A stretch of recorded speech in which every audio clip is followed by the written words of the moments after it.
Okay, it's 5:32. Let's get started. First, I just want to welcome everyone. I want to thank you all for being here and making time for this webinar. It is part of a series that TRAM produces once in a while. We put together a webinar on a different subject related to best practices in the APO industry. And today we're talking about citizen advisory councils. So this is a best practice that's not about what's happening or not directly about what's happening within the bounds of the APO, but how that APO or how a community that has several APOs can address issues related to APO operations and the impacts that those may have on their communities. Um, We've got a number of panelists that we're going to hear from today, and I'm really excited about that, and I appreciate all of them making themselves available. I will introduce them as we bring them on, but first, I'm just going to share a little bit about TRAM, so we can go forward one slide. Thanks, Sydney. And TRAM is Texans for Responsible Aggregate Mining. We're a coalition that formed in 2020 with 8 original member organizations for this coalition. And the members in TRAM, and now there are 25, are all organizations that are in one way or another dealing um, with APOs in their community. So we could be talking about concrete plant, well, gravel and sand and rock quarries, but we're also talking about concrete, asphalt and cement plants. So we deal with all of those kinds of operations, concrete crushers as well within TRAM. And you can see on the map where our membership is active. And relevant to the topic today, TRAM, Texans for Responsible Aggregate Mining, we participate in the Kerr County Citizens Advisory Council. And our mission, like it says here on the slide, is to advocate for the implementation of best management practices within this industry. And sometimes that means partnering with members of the industry. Sometimes it means working with local government. And sometimes it means working with grassroots organizations. We kind of do all of the above. Okay, we can go forward one more.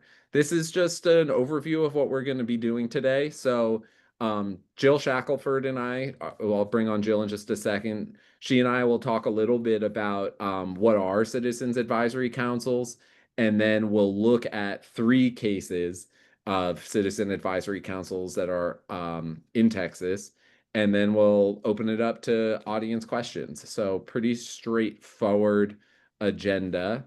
And with that, we can bring Jill on. She's waiting in the wings.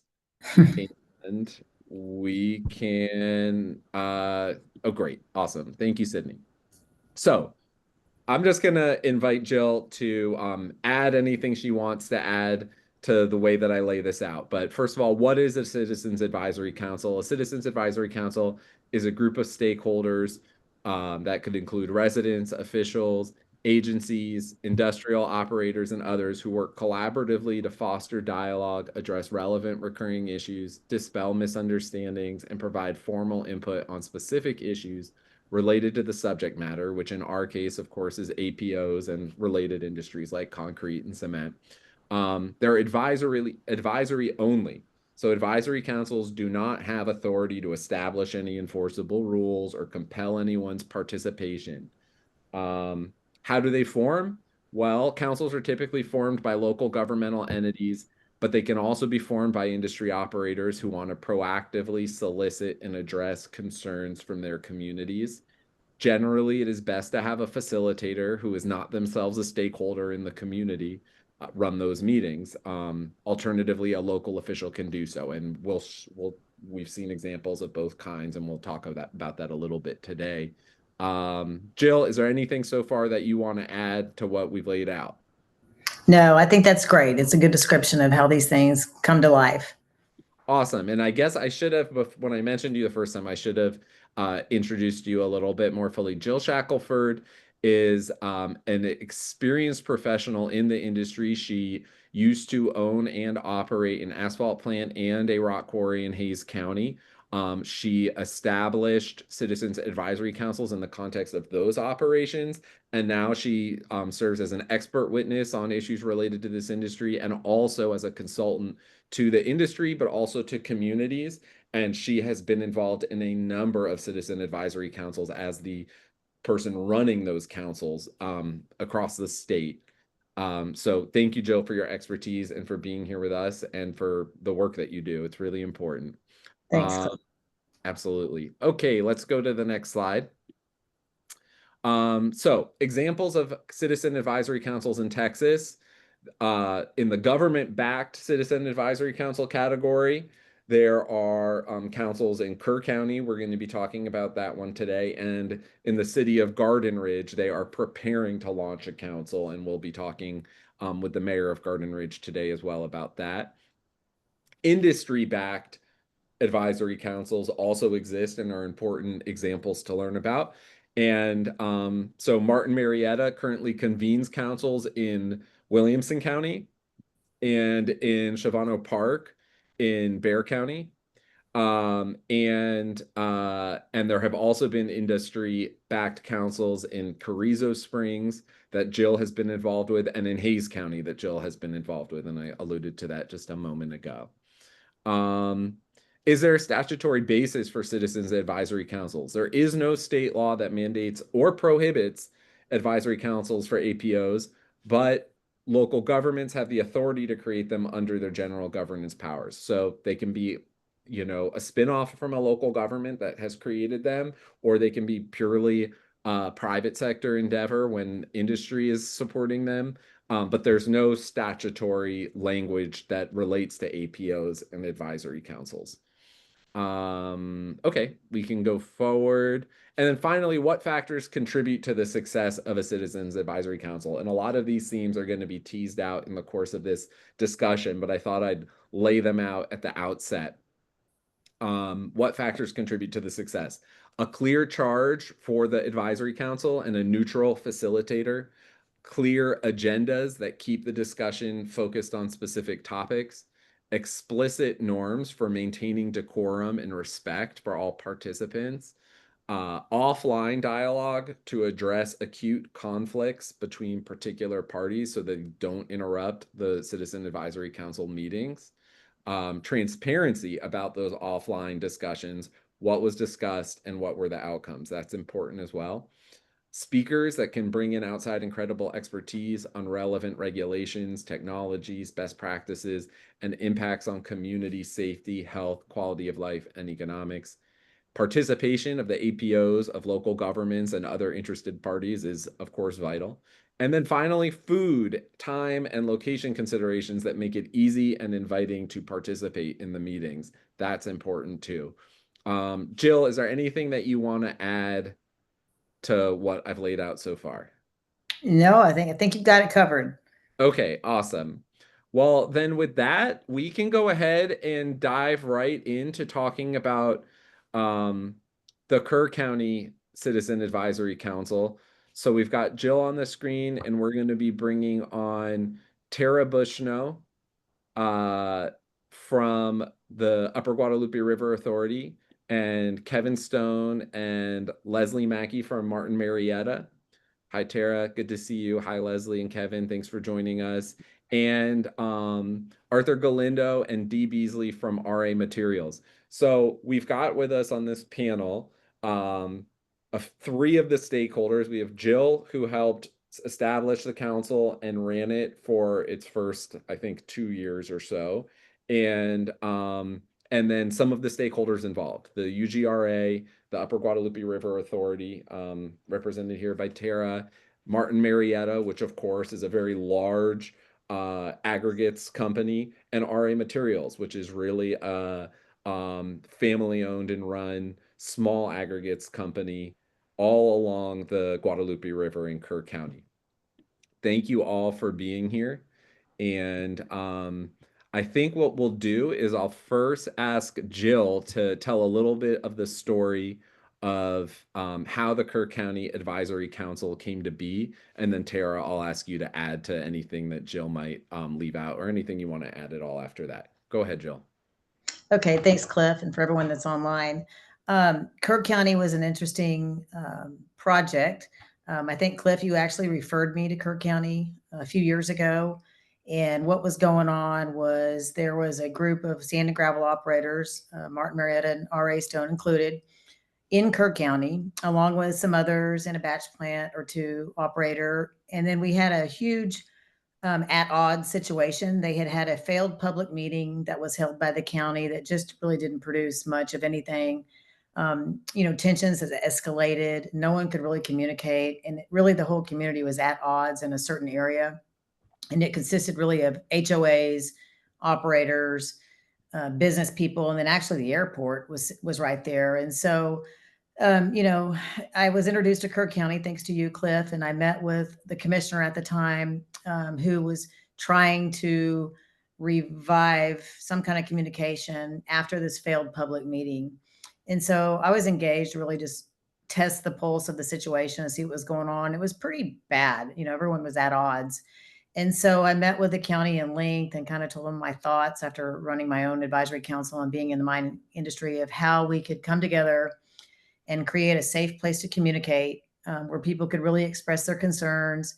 And more importantly, the operators could, lay out what they were doing or what they were not doing and kind of get rid of any rumors so we could focus on the facts. And so it was a process, but it was adopted by resolution from Kirk County. And we put together kind of a representative sample of the HOAs, the operators, and some industry in Kirk County. And we really just began to meet and introduce ourselves. And what came out of that was Judge Kelly became the chair, basically, of the committee. I was the facilitator, just having experience with both situations, HOAs and the mining background. And he set up a very structured environment, and it was very friendly and social, where we could come together and we could meet. And everyone kind of originally introduced themselves. We got to know each other, and then we started talking about the issues at hand. And like you mentioned in your slide, this was not a bashing session or a place to do that. And these are not designed for that. What they're designed for is safe, transparent communication, so neighbors can get to know the operators can get to know all of their stakeholders in the community and address any issues that came up. And so briefly, that was formed, and it was very structured and really well ran. And we met quarterly, and we might have had an additional meeting or two depending on what was going on. And then behind the scenes, I was doing a lot of work trying to mitigate problems and lack of communication or very angry citizens, and just doing all that field work so that when we came to have our meeting, it was structured and productive. And so that, long story short, because I want to turn it over to Tara in just a minute to let what came out of it best practices wise, but the forum became very productive. And what I saw through the course of the committee meetings where people became friends and the communication just opened up. RA was featured in an article. Martin Marietta was very involved at participating and sponsoring the events, and everyone just kind of lost the barrier. The walls kind of came down, and we began to communicate, which is the goal of these programs. And so after a couple of years, I was able to step away from that and turn it on to Commissioner Pace right now, who has continued to build that and run it. And it's just been a really very productive advisory council. Thanks, Jill. Tara, is there more to the backstory that you want to add? And then I'll also ask you to talk to us about your involvement in producing the BMP document that was produced by the Advisory Council. Sure. I certainly agree with everything Jill said, and UGRA's jurisdiction is Kirk County, which is the headwaters of the Guadalupe River. So we've been involved with the Advisory Council since it started in June of 2021.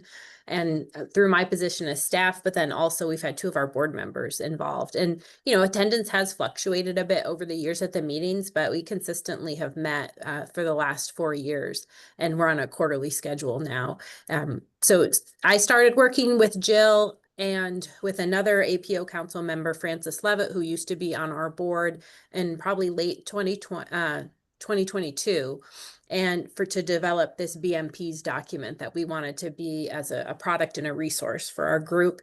And we, reviewed existing documents, and those are referenced in it. And we gathered topics of interest from the group as well that maybe weren't addressed in some of those reference documents, like lighting and quality of life topics too. So we kind of balanced providing enough detail to be informative, but we didn't want to create like this really heavy regulatory document. We wanted it to be somewhat easy to read and accessible. And we even talked at one point about creating an infographic that would address some of the topics in just a very visual way, instead of having to pick up this written document. That maybe having that displayed at some of the producers might be a good option. That hasn't come to fruition yet, but we're still thinking about it too.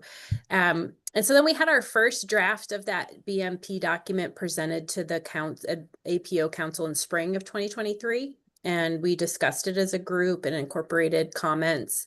And then it went to Kerr County Commissioners Court in March of 2023, and they approved it. We had a revision come out, I think just a few short months later, and that was very minor, mostly like for formatting. And we had left out the lighting topic. Sorry, Cliff.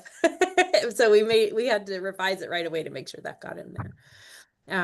UGRA's goals for being involved in the process were that we were hearing a lot from the community about their concerns for the impact that APOs may be having on river water quality primarily. So we wanted to have a seat at the table to, be part of that conversation, and also to just have ourselves accurate information that we could share and that we could, give back to those discussions. And so that BMP document was certainly a natural fit, because at UGRA we focus a lot on communicating about best practices. And so that was a good way that we could contribute. And I admit at the onset, I was kind of skeptical at what kind of buy-in we would get by having a voluntary guidance document. It doesn't have a lot of teeth there, but we have seen adoption of those practices by the operators, and equally important, it served as a communication tool. I think a format that was started by Judge Kelly and then continued on by Kerr County Commissioner Paces was that invites operators to report on how they've achieved those recommendations in the BMP document, and even kind of go through it, starting with the surface water quality goals and looking at water consumption, and then air quality and noise, and kind of going through each one and talking about their practices. So it has been a great communication tool. Certainly always room for improvement, but I think our group has really responded well, and that our operators have shown a lot of goodwill by kind of, putting their practices out there and being open to that communication. Thanks, Tara. And I'll just mention, so we're talking about this BMPs document, and I didn't want to bring that document itself into this webinar because I didn't want to get distracted by what the BMPs are within it, because we're really talking about the advisory councils and that process and the culture that you need to create to have a successful advisory council. But it is posted on the TRAM website. It's also available on the Kerr County website. On the TRAM website, I believe if you go to our resources tab, and then there is a tab for resolutions, and the second item there, I believe, is our Kerr County area, and there you can click on the BMPs document. And it looks like Sydney also put a link to that in the chat. So thank you, Sydney, for helping people get to the BMPs document. I'm going to open it up now to Leslie and Kevin from Martin Marietta, and to Arthur and Dee from RA Materials. Maybe we'll go first to RA. Share with us your perspective. What makes the advisory council worthwhile to you? What has your experience of participation been like? What's your view on the BMPs that were created? I'll stop there. I just threw 3 questions at you, so that's probably enough for one go. Go ahead. And Arthur, y'all are on mute. And just a heads up, so are you, Leslie. All right. Anyway, I'm Arthur. This is Dee. We were there early on. We actually went to that first meeting that wasn't very good. It was more of the lines of torch and pitchforks. It was a lot of angry people. And that was before the advisory committee. Yeah. And, you know, at the advisory committee, I know there was still a lot of mistrust about what we do, and it gave us a venue where we could share that a lot of our goals for the environment and for our property line up with what our neighbors are wanting too. And so we were able to show them how we go about doing it, what our end results is planned out to be. And you know, it really opened the door for people to feel comfortable enough to come and ask us directly about questions that you know, they just assumed and were making up their own truths about. And you know, we opened up and have always, even before the advisory committee, we have always offered tours to anyone that wanted to see what we were doing. This was a way for us to tell people that, and you know, we had quite a few that took us up on that. In fact, Cliff, I know you came to on one of the tours as well. And Tara, I know you've been out here numerous times. So, but you know, it was a good way to open up communication and share our goals for what we want for the environment as well.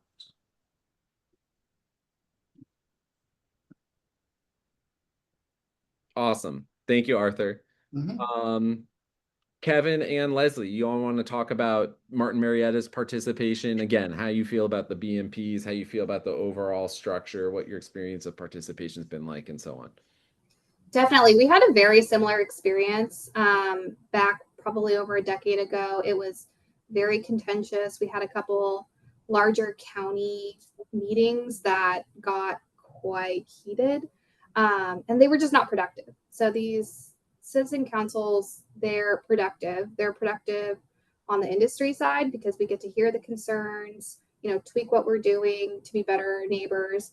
But then the citizens get that education on what we are doing, what we're not doing, just let it out a little, but keeping it focused on task with a facilitator is very, very helpful. Having those leaders in your community that attend those councils, go back and get the word out from someone you trust, really goes a long way. Do either of your organizations, RA or Martin Marietta, you know, how do you react to the notion of these recommended BMPs being adopted by a county commissioner's court? For us, a majority of them we were already doing before the document was approved. You know, and to me, it's just a good way of being a good neighbor and you know, trying to make sure we're doing things the correct way. Yeah, same thing for Martin Marietta. We were probably already doing. Sorry, I have small children. We were probably doing most of what was on there. You know, we did make sure we were looking at it and, hey, new light, is there anything that we can do better? But it gave that good education piece to the community that we do have things in line that help us be better and be better neighbors and better for the environment. Have you found that that your relationships with neighbors have improved as a result of the advisory committee? I see Dee and Arthur nodding. Definitely. Yes. I didn't know if you wanted me to talk there, Leslie, but definitely. It's a great place it's a safe place for the operators to have open communication with the neighbors. And again, not having the pitchforks and all of that. We're able to have open discussions when it's a lot more beneficial on both sides. And when people have concerns, I mean, I'm thinking this is happening. This is what the data is showing me, but we're seeing less TCQ complaints in their system. So I'm assuming there's more dialogue happening. So people are going to the source to find out if they have something that they're concerned about, which is a much more productive way to get it done, because then it can get addressed quicker. There's no the telephone game of this is what I want, and this is what I'm seeing, or anything like that. So thanks. Tara, I'm curious if, you know, what your perspective is maybe I'll ask you to the best of your ability, kind of remove just your UGRA hat and put on just your Kerr County resident hat. And I'm curious about what your perspective is on how the community has, felt about this advisory council or its value, and do you feel like it's been productive and valuable to the community beyond just the organization you work for, which is really mindful of the river itself? I do as well. I mean, you take kind of the temperature of the room sometimes by who shows up at Commissioner's Court and public comment and what kind of things people are talking about. And so we have seen a lot less of that so I think that people felt like their concerns were being addressed, and just the knowledge of understanding that, yes, we need to have these products in our communities to have healthy communities that we want to see that are well taken care of. And so we need to understand how we can all work together too. And so I think that there is a better understanding of that. And certainly I love seeing that our operators have seen a lot of value in the reduction in conflicts or maybe some of those contentious agreements. So that is great to see. And just also at the APO meetings itself, we have had a lot less, I guess say, conflicts too discussed. So yes, overall positive. And then people will ask me about it. And I think just as a person in the community and someone who works for UGRA, that I'll just have a little bit more information to share and to get out there. Thanks. Does anybody feel like there are things that could be improved that they want to point to for the benefit of others who might be looking to start advisory councils in their communities? No, Cliff, I just think it's important you get a good representative sample. It's easy to determine who the operators are. And one thing we've learned from this, you have Mark Marietta showing up and ARIA Materials. If you invite someone that is hesitant to show up, that's usually a red flag, because this is a really safe environment and it's very productive. And then the flip side of that is, getting a good representative from the neighborhood HOAs or whoever the stakeholders are outside of just the few individuals that are complaining. Just getting a really good grasp on, community leaders or business leaders or whoever, like you said, Tara, that could take the message back to other stakeholders. That's really important. Thanks, Jill. And we should mention that there are a few other operators in this part of Kerr County, yes, who are also participating. And I would say my impression from my participation is that operator participation is very high and consistent. And I think that's great because when you get to interact with the people who are actually working at the facilities and maybe not necessarily in a management position, and then you see them at HEB or you realize that they go to school with you, and they're just people are a part of our community and overall want to be a positive and healthy part of it. Thanks, Tara. We have a question in the chat that I'll bring in, which is a question for everybody involved.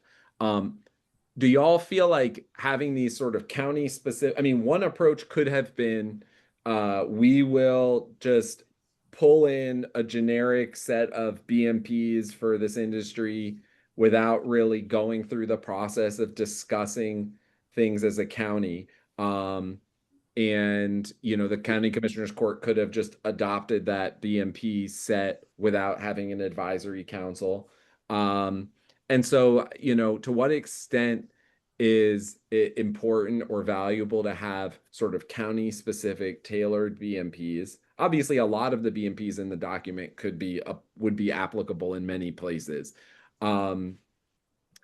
But they were sort of reviewed and curated by members of this committee.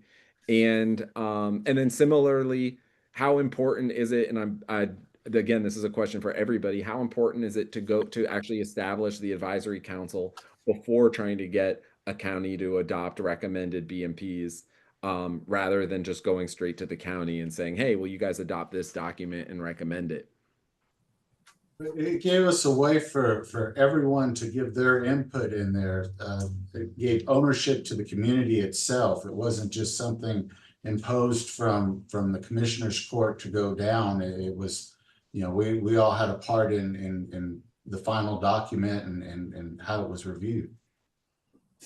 And that it came, so it's a very personal thing a lot of times where the people were having potentially, conflicts or issues with the operator, like it was something that they had experienced at their home or on their drive to work, and so then to have the process for them to give input be in San Antonio or in a large city where they had to travel to, it takes it away from being that problem that might address your specific issue. So having it local, people can go after dinner, spend an hour, they don't have to travel far to go to these meetings. I think all of that helped with participation. Yeah, and Cliff, the BMPs are really, some are applicable to every site, some are site specific. And the amount of time we spent on this particular document, we were lucky to have the input from those operators. And so the goal is when we have a new operator come into Kirk County, we hope they'll adopt these things that we spent so much time working on that everyone else is doing. And I think that it was very well thought out, before we went public with it. Thanks, Jill. I'll just say, because I don't think it's been made explicit yet, that at these meetings in Kirk County, typically there's the same kind of protocol. We have some time to just connect and visit with one another before the meeting starts. When the meeting starts, we usually have a speaker, and Jill brought in a number of speakers from different agencies and private companies that are offering technologies or information about what the newest regulations are or are anticipated to be and what the implications of those regulations may be. We would also typically have, when Jill was working with us, she would give a report about some of the site visits that she had done. If there had been a complaint about one operation, she would go and check it out, and then she would report out on those visits and conversations that she had had. And then as the BMP document started to come together, we would also spend time reviewing and discussing that BMP document. After the adoption of that BMP document, and after Jill handed the reins of the advisory council over to Commissioner Paces, the format changed a little bit. We still usually will have a speaker. We recently had a TRAM technical team leader, Mark Friesenhahn, talking about the state water plan and its implications or its projections and plans as they pertain to water use at aggregate mines. And then we will typically have a report back from an operator about their use of the BMPs, what they've done to change or what they were already doing, and also those BMPs that they're saying this isn't really one that we think is applicable to us or that we can comply with, and here's why. So again, at least there's that transparency and communication about what is and isn't happening at the operations. And at our last meeting, we also talked about, I'll say that attendance at the current advisory committee has really begun to wane, and it would have, not among the operators, but among other impacted residents and stakeholders. And it would appear that's because people are feeling more relaxed about the situation and aren't feeling as much of a need to engage regularly with the operators. And because we sort of accomplished one of those big first goals of establishing BMPs. And so now the advisory council is talking about what else can we do? We have an opportunity to do more productive things together. What will that look like? And that's something that's under discussion at the advisory council. Before we move on to Williamson County, I just want to ask everybody on this panel if there's anything that you want to add, and then we'll have you back later for more general discussion. I want to add that Kirk County was the first advisory council in the state that was actually not mandated, but, voted on by the county, that it was a resolution formed through the county. And so they're hoping to use that as a model, across the state. So that's important. Absolutely. And that's a big reason why we wanted to put this webinar together, so that other counties that want to follow the lead of Kirk County can do that. They can refer back to this video, and certainly they can reach out to me. And I am happy to put them in touch with anybody who is appearing on this webinar or anybody else that might be helpful. And my contact information is on the last slide, but it's cliff@hillcountryalliance.org. Okay, awesome. Anything else? Any other comments that folks want to make before we move on to Williamson County? Well, thank you, Tara. Thank you, Dee. Thank you, Arthur. The folks from Martin Marietta are going to stay with us. We're going to bring RA and Tara back at the end of the webinar for a more round discussion. And now we're going to bring on Dr. Christina Schwerdtfeger and Michael Spano from CREAM, which is Citizens, Coalition Responsible Environmental Aggregate Mining. How did I do, Michael? We're a different rock group. Yeah. That's and CREAM, of course, is a member of the TRAM coalition. And so we've been working together for a number of years.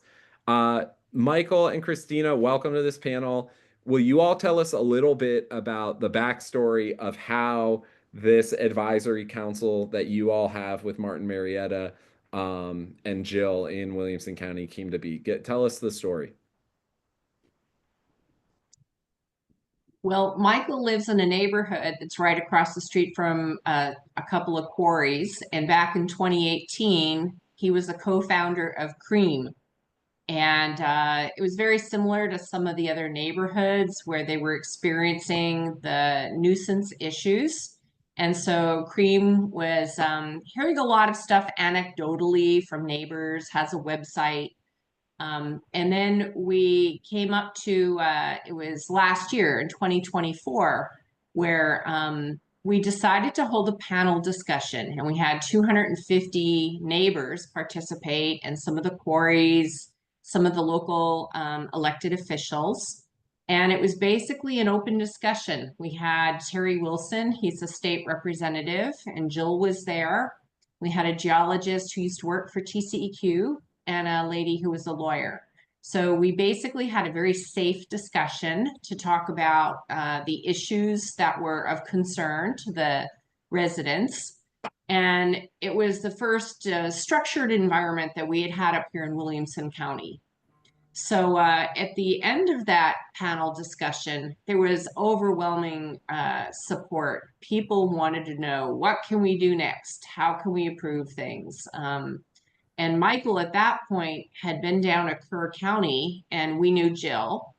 And those of us up here were looking with great envy at Kerr County. We wanted to replicate that. And we saw how positive the dialogues were, and that by bringing the various parties to the table, there could be some real beneficial discussions. So we finished our panel discussion, and all 250 people were so eager. They said, yes, go do this. And so CREAM went off on a mission for a year. And we had a lot of discussions behind the scenes with Jill and with Kevin, Martin Marietta. We went to every elected official in this area. We went to the city and the county. Terry Cook, who's a county commissioner, was particularly supportive, but we were unable to secure a formalized structure and support and to replicate what had been done down in Kerr County. So it was a little bit frustrating. It was a long year, and during this time, we kept in touch with Jill and with Kevin, and they basically said, don't get discouraged. You know, everybody wants this to happen. And it was earlier this year, I think it was January 2025.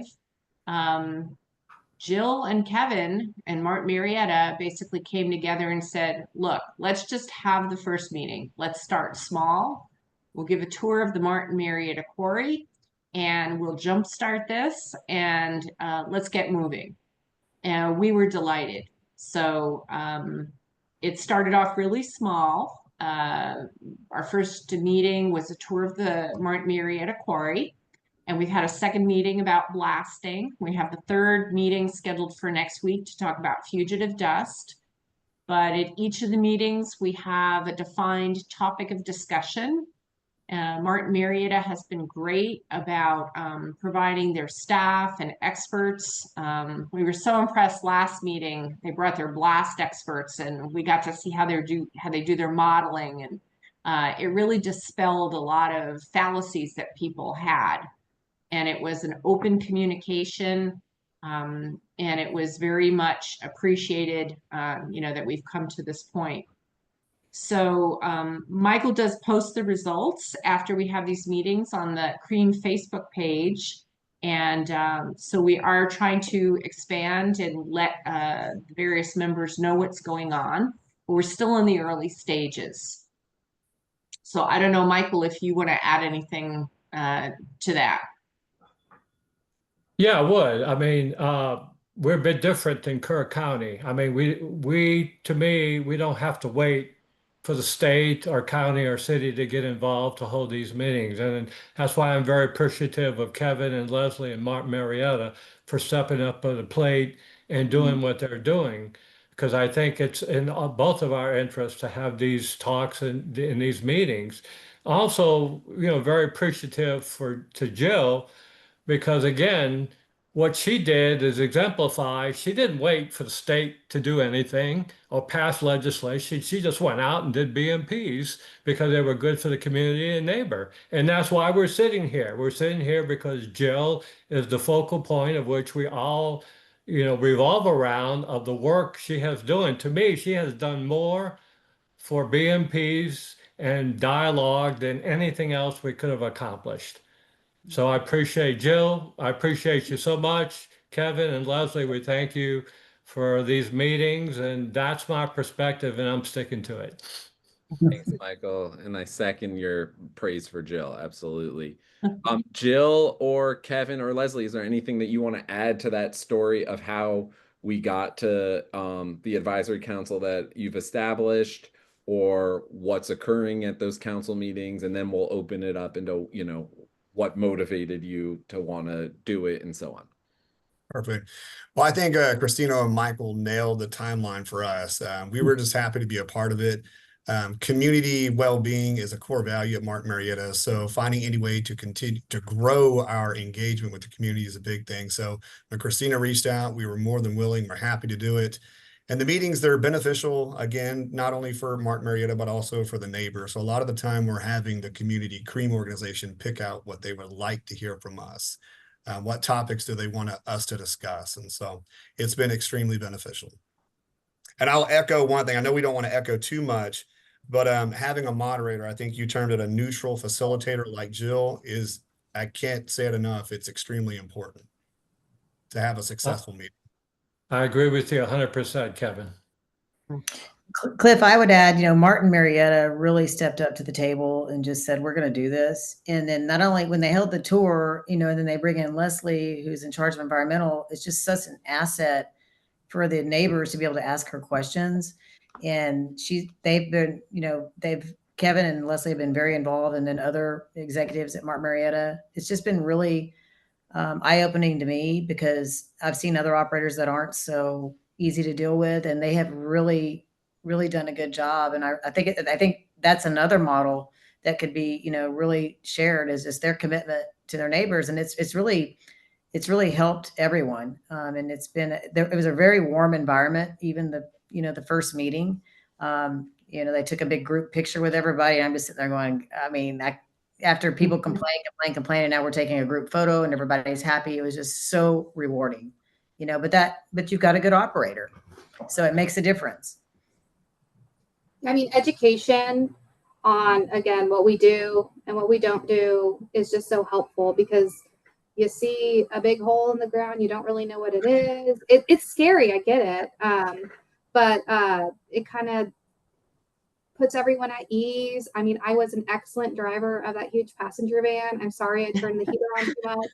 It was very cold that day though. So yeah, and just making sure that it's collaboration, that people know what we're doing, getting an understanding that best management practices, they're going to fluctuate, they're going to change. Our sites aren't stagnant, they're always changing. So we have to change the way that we're doing things. So it's not going to be one size fits all. It's not always going to look the same. even at the same site. So giving that education piece is really, really beneficial. I guess what I've noted in a lot of the discussions that we've had so far, a lot of aha moments by the residents where they've recognized, oh, there is no malintent here, or, you know, there actually is a lot of care taken for certain operations and activities. And, you know, here's why things have to be done a certain way, or, you know, this is the better way to do it. So it's rewarding for me to watch the various residents kind of have these aha moments as they're learning about, you know, how does their quarry really operate, and, you know, what are the best ways to do it. And Cliff, lastly, I want to add one thing that came out of Marietta and Creams or Williamson County's advisory council is the increased participation on the blast notice. So Marietta was like, anybody that wants to know when we're blasting, just sign up. And they made that very transparent. And so a lot of people have been added to that list. And that's been a big help, just knowing if they're going to blast. And more importantly, knowing when Marietta blasts. And then if someone else is blasting and it wasn't Marietta, now we know that information. And that's helpful to the residents. Thanks, Jill. Are there any other comments that anyone wants to make before we move on? Things that you would like to see the advisory council address in the future, positive outcomes as a result of this advisory council so far? Obviously, it's still early days. I think that you've had 2 meetings so far, and or things that you think anything else that you think is a worthy example and something to share for others who want to create advisory councils. I would just note, one, the sort of perseverance, the stick with it. If you're not finding the receptive audience that you're seeking within your local governments, perhaps an operator is willing to create the space that you need. But does anybody want to react to anything that has been discussed or add to it before we move on to Garden Ridge? Yeah, let me add like about the blasting notice. So Marietta sends us out blasting notice, and a lot of people are on it, but I also send it out to the community because not everybody joins the Marietta email list. And we get comments back and we feed it back to Marietta. And it's not to beat them over the head or anything, but just to provide them input back into what the neighborhoods have felt. And since I got to tell you, since the last discussion we had on blasting, the last 2 blasts by Marietta have been very mild in aspect. In fact, one person said, I thought it was thunder. So those to me are very positive outcomes, that they send us a notice, they do what they do, we give them positive, comments. I don't filter them, I just give them back to them as they come to me. They take the input and it seems to me that they're working it accordingly. And from my perspective, things as far as from blasting have been much better. Yeah. I had one other comment. I feel like Michael and my work is not done. We just had an election and there were 2 city council people that there was some turnover in the office, and we made an effort to talk with them, and 2 of them came to the last meeting that we had. Similarly for the county, there's a new county judge, and we're trying to engage them a little bit in one of the upcoming meetings. So we haven't left alone the elected officials. That's an ongoing issue that we still would like to get them more involved. And that's true. That's very true. Is that, we're going to hammer them. We're going to keep asking. We're going to keep hoping that they get involved with us. So we have a total community involvement in this process. And I want to thank Terry Cook, Commissioner Cook, for coming to the meetings. Yes. She came to the Martin Marietta meeting, and it was, and we appreciate her being there. Yeah. And she asked a lot of great questions. Yeah. She did. She did. There's a question in the chat about costs associated with this advisory council in Williamson County. And I wonder, Martin Marietta, if you all can speak to any costs that are associated with the meeting and how those costs are covered. I think for the most part, it's been somewhat shared. Like getting the room. I think Cream has handled that. Having the moderator, Mark Marietta, has been handling that for the last few meetings. Any of the food, things of that nature, we cover. But I think that's really it. It's really just a matter of the logistics of pulling everyone together. That's one of the biggest challenges. It's just deciding on a time, making sure you have the right speakers and everyone that's going to show up, all of that. Yeah. Did I leave anything off, Christina? No.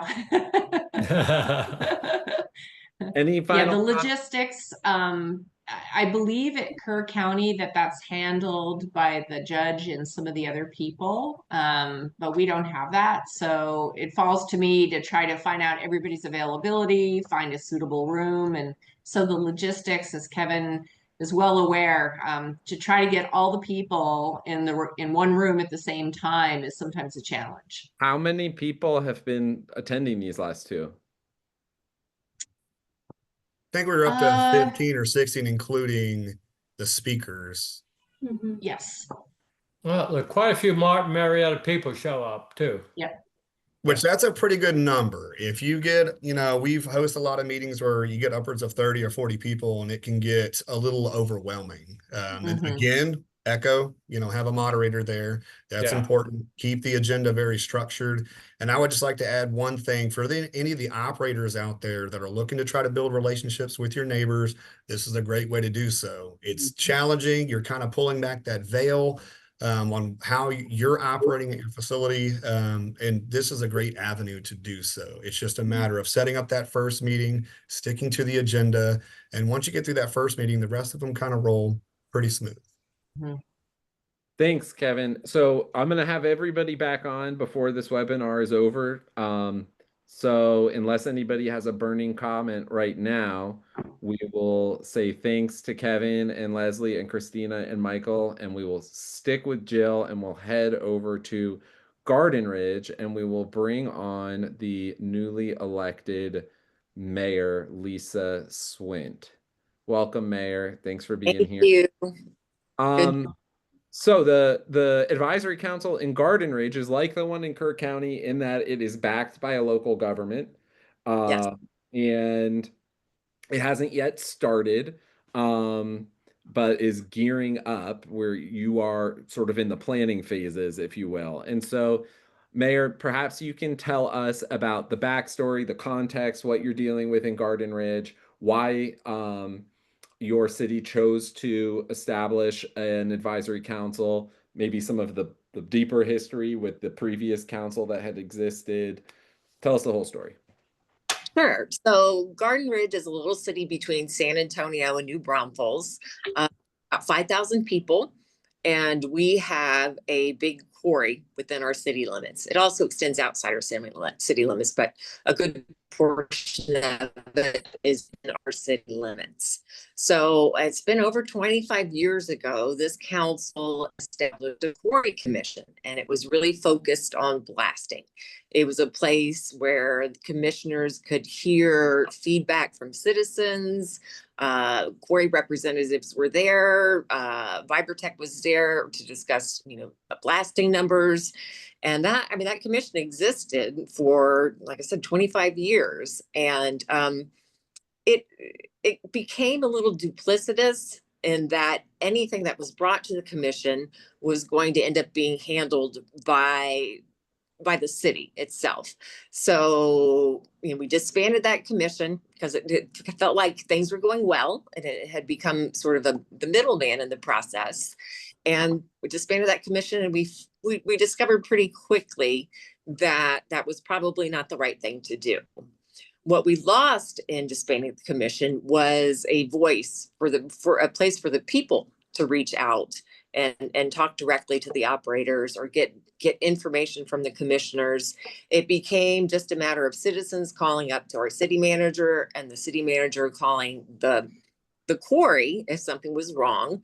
And it really it created a real gap in the communication. So things started to ramp up a little bit without, I think, that that structure and the oversight and the feedback. There were a couple of things that happened that surprised us. They had leased some land to a concrete batch plant that was in our city limits, and that was an issue for us. And then we found out they were expanding by 1,000 acres, and we only found that out because we saw WPAP. So definitely having a communication issue at this point. So what we decided to do was form an advisory council. And Cliff also referred me to Jill Shackelford, like you others. And this has probably been 1.5 years ago. Actually, Cliff referred me when the concrete batch plant issue came along. So it's been a long time in the making. So, we're excited to be taking, this different direction. We think it may serve actually better than a commission. Commission feels very formal and authoritative, where an advisory council feels, I think, more comfortable and more collaborative. So we're looking to we've got to pass a resolution, and we are looking at getting that on our June council meeting. So next week, still working on some of the language in the resolution. We're planning to have citizens from 2 neighborhoods that back up to the quarry participate. We did have one of the nearby APOs decline our offer to participate, and we're waiting to hear from another quarry that backs up to a neighborhood, kind of in the other side of our city. So, we're looking forward to, making some progress and opening up that communication again. I don't think anybody has mentioned this, but we're excited at the idea of inviting guests as well, honorary guests. We can't seat everybody at the table. We want to keep that membership small so we can communicate and really problem solve. But, we plan to invite, our county commissioner, Annalisa Peace, TRAM, and other people who are dealing with some of the same issues. So, I'm sure that we will get a positive response next week. Has it been hard, or was it hard to get to the point that you are? And you mentioned that it took over a year. What kinds of approaches were proved ultimately successful in helping? We heard about in Williamson County, they tried to get local government to help champion the idea of an advisory council, and they did find one official, at least, who's been named Commissioner Terry Cook, but ultimately have so far been unable to get an actual body to endorse the idea and support it financially. And so I'm curious how you were able to maneuver that. Right. So I was kind of relentless about things. Really, you mentioned, yes, it took me a long time. Definitely the perseverance was there, but it was all based on what our citizens wanted. I just, block walked for when I was campaigning for mayor, and I constantly heard from people that they've got issues with the dust, they have issues with heavy truck traffic, they have issues with the condition of the roads, all these things that are impacted not only by the quarry in our city limits, but we've got several, right down the road. We're probably 3 more quarries, concrete batch plants, asphalt plants. So our citizens wanted us to do something, and our citizens questioned why we had disbanded this commission. And again, that commission was really tightly focused on blasting. And the citizen part of it was really important. They reached out to the city council. I would say, this is going to be on the agenda. This is important. Please, come and speak or send messages. We had a group form called GRACE, which is the Garden Ridge Area Coalition for the Environment. And I worked some with them, and I held 2 community meetings to say, hey, this is what's going on. What do we want to see in Garden Ridge? And it was slow with city council. I think because we hadn't done anything like this before. You know, we were used to doing things a certain way. And there was a lot of resistance to change. There was resistance to spending some money. But I think it really was the citizens that put it over the edge. You know, it took me 5 months to get Jill's contract approved. You know, there were a bunch of different ways that it was stalled, and you needed more information. You want to do this, that, and the other, but we got it approved. And I mean, Jill's already proven super helpful for us. She's been out to one of the neighborhoods that, again, where the blasting happens matters, you know, and they were blasting closer to a neighborhood. And, you know, she went out there and met with them. I went out there and met with them before we hired Jill, you know, when we knew there was a blast that was going to happen. And she met with the plant manager, you know, on site at the people's house, listening to the blast. And I mean, when you talk to these people, you know, citizens and operators, you don't want a peaceful, you know, relationship. And we all want to be good neighbors to each other, but sometimes it is about understanding what's going on. One of the things that I learned just recently in going out to that neighborhood was that, you know, we've got, I hadn't even thought of it. We have, you know, combat vets, and they've got PTSD. And when those blasts happen, when they happen, you know, it's a huge issue for them. Several of them have signed up for blasting notifications, so that's better. But you know, even then, sometimes if they're not blasting in the pit that's nearest that neighborhood, there may be a blast that they're not aware that's happening. You know, that can be an issue. Thanks. And we should mention that you were, prior to being mayor, you were on city council. And so all of this work that you're discussing of trying to get the council on board and meeting with citizens and doing site visits and whatnot was while you were a council member. Correct. Is there anything, there's one question here that's very specific to the Garden Ridge case that's coming from Mark Friesenhahn, and it's just about the quarries that may be included moving forward or may not be. And so he's asking specifically if there's been discussion of Anderson Columbia's inclusion. And so I'm posing that question, but also then want to open it up to Jill to see if there's anything that you want to add, Jill, about this committee. We have discussed the quarries. I mean, I think Mark termed the phrase quarry row. I mean, they're just lined up, you know, outside our city. We decided that we would start small. We decided that we would start with a quarry that was actually in our city limits. That was an easier pitch for me. I haven't got, you know, I've discussed it a little bit with Comal County. Comal County doesn't have a real interest in being involved. I hope that changes.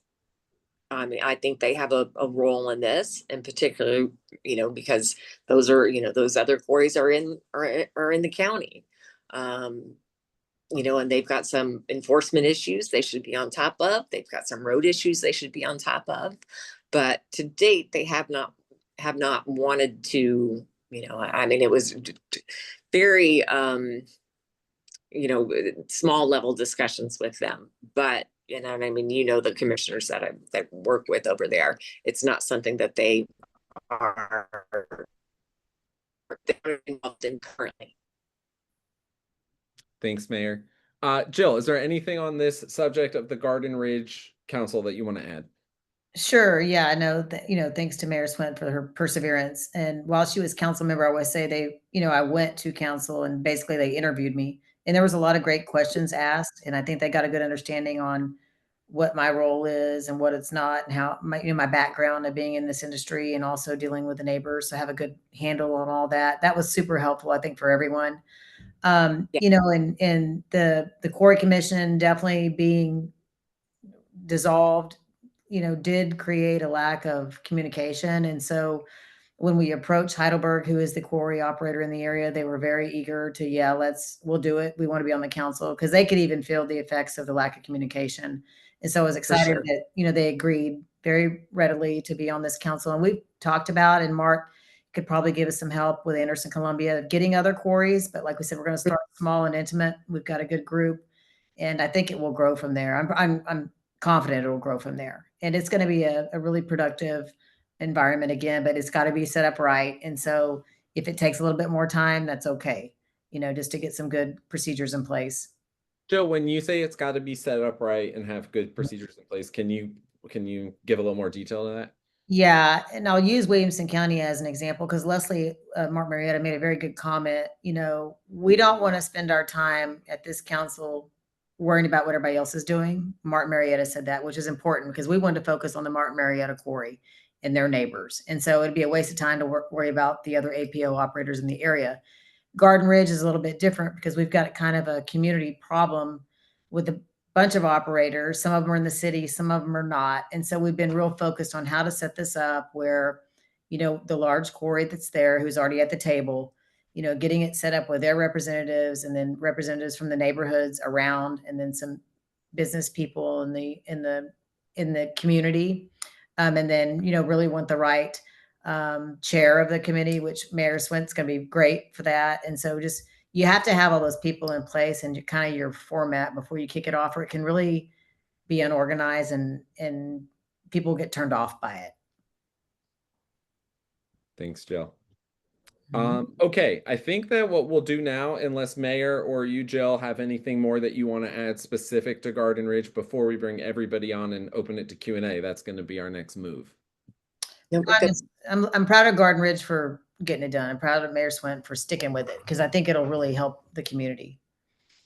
Thank you.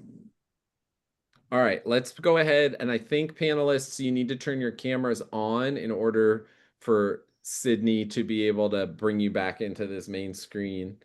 Thanks everybody. And thank you, Sydney, for running the technology. Awesome. Everybody's here. Cool. So we've got some good questions in the chat. And so I'm going to do my best to pose them to y'all. One is about, or a couple of them are about resistance from operators. So let's start there. Bill Sisak said, I keep hearing that some operators decline to participate. Is there an APO industry forum where the industry can encourage their members to participate in these efforts? I think this is key, particularly with smaller operators. And I noticed, Christina, that you may have thought you were responding to that question by mentioning Taka, but I think that message just came to me. So I will invite anybody to react to that question of resistance among operators, what can be done to encourage operators to participate, that they have nothing to fear, and then also are there spaces where operators are communicating to one another where some, peer-to-peer kinds of encouragement may or may not be appropriate? So it's a general question. Who wants to jump in? Yeah, Leslie. so TACA is it is our trade organization, but again, not like Christina said, not everyone does participate in it, but there are a lot of operators. Now, I mean, Martin Marietta, we are a large company. We have a lot of resources. We have that support from up above. So it might be that some of these smaller operators, they don't have the manpower, because it does take time and energy and resources to participate. Totally. I mean, I'm not small, so I don't know, but I could imagine it could be difficult in some of those instances. I would say too, Cliff, that a lot of the times the operator, me as a mining operator, I didn't do one in the beginning, and that was a mistake on my part. But I was a little bit intimidated by the public I was dealing with and the opposition to my quarry. And so, but looking back now, I should have done that in the beginning. So the mistakes I've made have been helpful for other people. But a lot of times the operator maybe is intimidated by the way they're approached by an upset neighbor, and that can be a real turnoff. And so, it's always better if we can approach things nicely and get it's a lot more productive that way. And these councils are set up to be that way, where it's very professional, and it's, it's not a bashing session. It's not I'm going to kill your permit application session. This is all about how can we coexist. We're hoping in Garden Ridge to, get that peer-to-peer thing working as well. We've got a smaller operator. I think maybe it's 20 acres. I can't remember how big Line K Materials is, but private operator, causing a mess over there, kind of right at the city limits and people's backyards. We're hoping we can get that operator to the table in the same room with Heidelberg and, experience, what the big guys are doing and learn from that. That's, again, it's a work in progress, but I mean, the issues are the same, whether it's a smaller quarry or the larger quarry. So we're hoping that we can get that kind of relationship working between the two of them as well. What we're noticing in Williamson County is it's some of the smaller mom and pop firms that don't have the expertise or the technical resources to do some of the BMPs. They just have been doing it, the same way forever. And they really don't have the same, they don't have a large corporation or values behind them or the resources to basically say, hey, that's not okay. You can't be doing that. So they're the ones that get the repeat violations from TCEQ.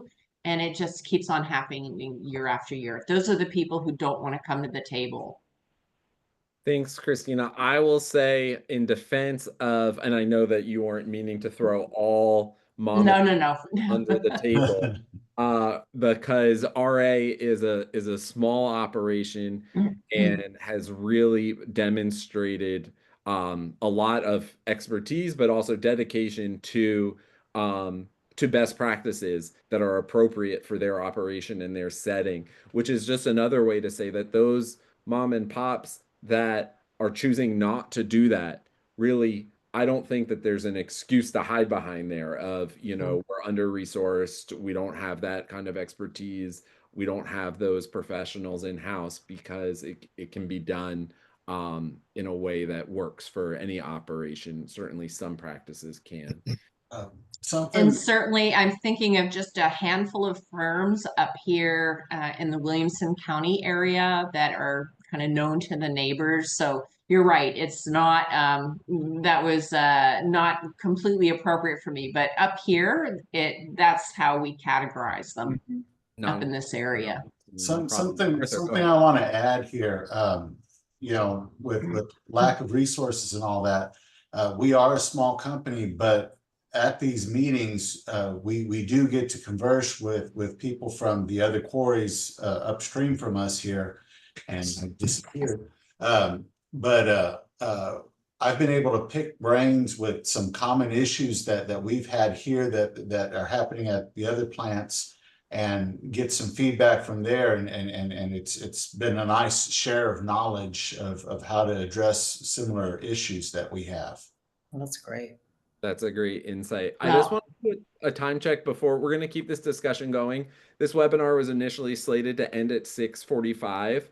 And I've already warned the panelists that we may go up to 10 minutes past that. So if those of you watching this webinar are comfortable sitting tight, we're going to address the remaining questions for sure and keep the conversation. We added a lot to this webinar just in the last few days, bringing in some more cases, so it extended the time. Go ahead, Michael. Yeah, thank you. I'm sorry, Cliff, to interrupt you. I think if I can steal from Martin Luther King, I have a dream. I do hope that, that one of these days that we can tout what we're doing together, working together in these committees, on these citizens advisory councils, and really get the news out and really get a PR out on the work that's being done, so that people can take notice. Small, operators will take notice of what's going on, and that'd be a positive thing for all of us in our community. Thanks, Michael. We have a couple questions in the chat about the BMPs, and one, if there is any sort of third-party checkups being done on those BMPs, or if it's self-reported. So that was one question, and it was initially directed to you, Tara. And then a second question related is about the cost of the BMPs, and I welcome any of the operators or Jill to speak to that. Well, I'll say there is no reporting mechanism with the BMPs. I think I said that the operators would report at the meetings and that they would stand up and give kind of an oral summary of how they had hit the different topic areas within the BMPs within their own operations. But with it being a voluntary guidelines, no, we have not had any type of formal reporting. I'm curious, for both Martin Marietta and RA Materials. I've seen your reports when I've attended the advisory council meetings in Kirk County where you're walking through the BMPs that you are doing. What isn't always clear in those reports is which of these are new things that you're doing as a result of the discussions in the adopted BMPs, or which are things that you are already doing and you're just reporting that you are aligned with the BMPs. In my view, both are totally valid. But I'm curious if anybody can speak to that. Are there things in your specific operations that you're aware of that have changed as a result of discussions at the council, and and also then speaking to the costs question? And I'll just note before you answer, of course, that that you obviously are organizations that are leaning into the advisory council process. That's why you're here on the webinar. And so it's understandable if you are already doing the BMPs, but that's my question. Most of the BMPs we were already doing. We haven't really changed anything other than we've made it a formal policy to not begin before sunrise. And to make sure that we're not doing any work in the dark. And as far as costs, there's no additional cost. It's just the cost of operating our facility. So Yeah, I'd say we were doing everything that we're currently doing now. I can't really pinpoint one specific thing that super changed. We did have a lot more participation from our boots on the ground operators in that area, in the actual council up in Kirk County, and it gave them a little extra flavor to what the community was seeing and stuff like that, and the importance of it.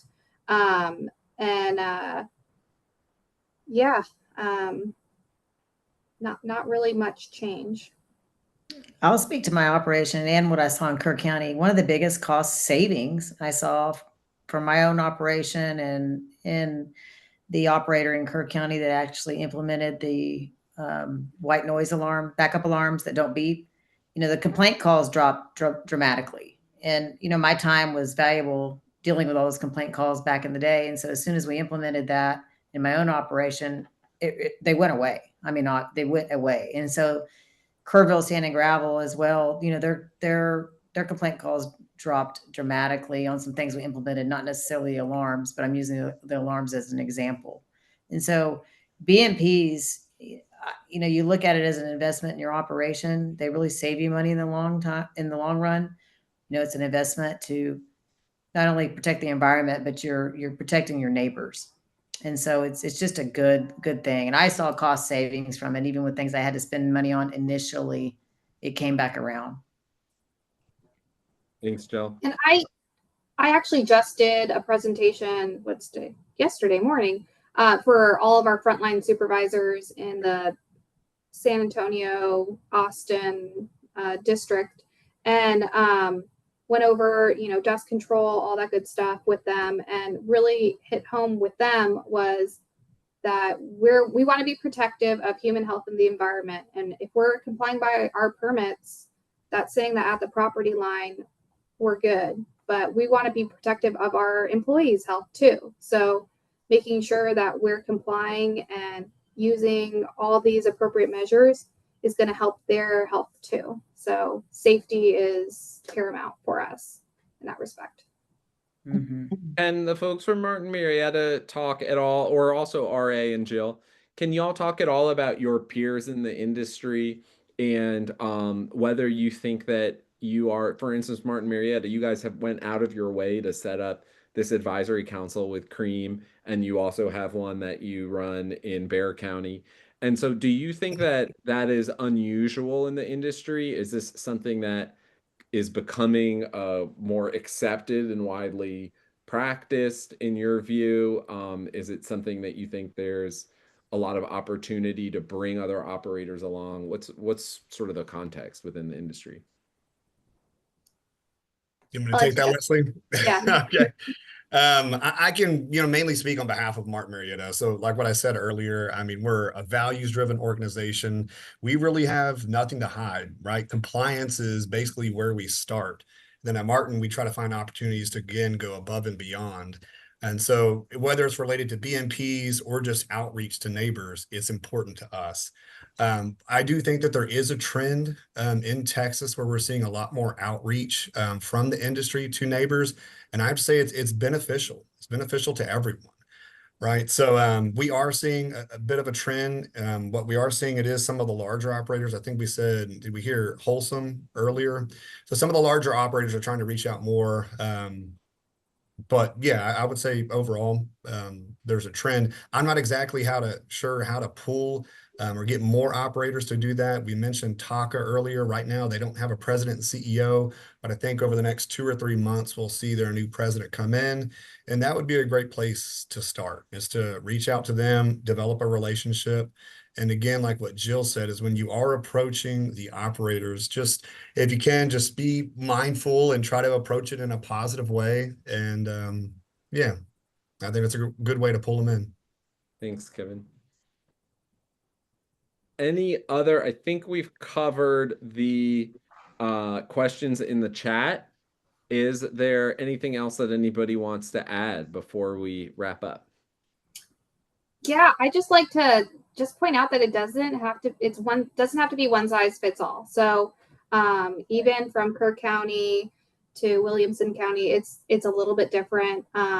Maybe you don't have the organization behind you, like a citizen group to really help you, but going to the operators again with an open mind, wanting to learn, wanting to work with them is really going to get the results that you want.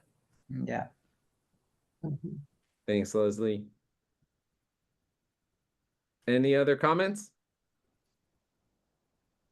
All right. Well, Sydney, if you don't mind putting that thank you slide up, just because it has my email on it. If anybody in this audience or viewing this video down the road wants to get in touch with any of the panelists here or with me, I'm happy to put you in touch. My email is there, cliff@hillcountryalliance.org. The Hill Country Alliance is where I work. We are also members of TRAM, and I serve TRAM as the secretary.